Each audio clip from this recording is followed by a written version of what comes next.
کشالی تو چی میخوایی؟ چی میخوایی؟ میگویی که این کار نمیشدنی است؟ از سوی دیگر خنده های دختر دویم در پیش نظرت است. نمیشود ای بچه. نشود که در حضور دختر پدرش رو سخنهای بد گویم. سخنی بد نگویم این طور هم نمیشود، چون که حقی او سخنی بد است.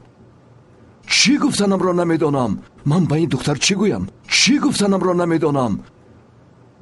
هیچ نمیدانم. ای خدایا. نه عقل من نمیرسد. عقلم نمیرسد. قماندان یوز این را حل کرده میتواند.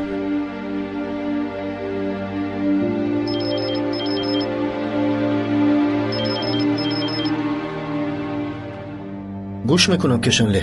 قماندان ببخشید که در این نصف شبی شما را ناراحت میسازم. شما بند نیستید؟ یک مشکلی است. نه تشویش ندادی. چی مشکل است؟ قماندان یاد دارید من یک دوست داشتم. با شما گفته بودم کو او پورا عاشق شده است، نمیداند چی کار کند.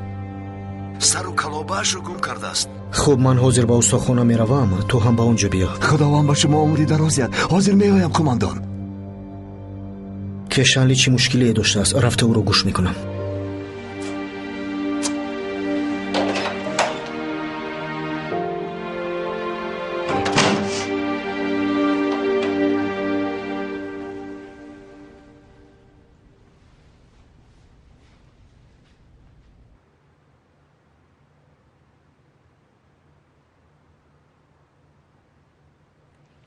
همراه او کیست؟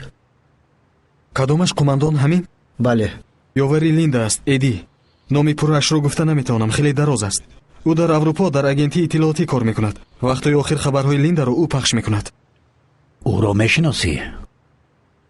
افتش شناس برین.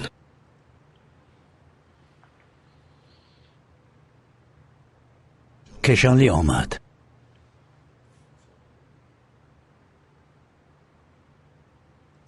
در همین بی وقتی من او رو دعوت کردم، ما صحبت میکنیم. تو گفت و گپ رو دوام ده. گوش کن یوز. لیندا رابطه های مستحکم دارد. حالا با او فشار آوردن لازم نیست. اگر او معلومات های ضروری را به دریا دهد، پس ما کارمان را به انجام رساندن نمیتوانیم. این را دانسته باش. خواطر نشوید، این طور نمیکند.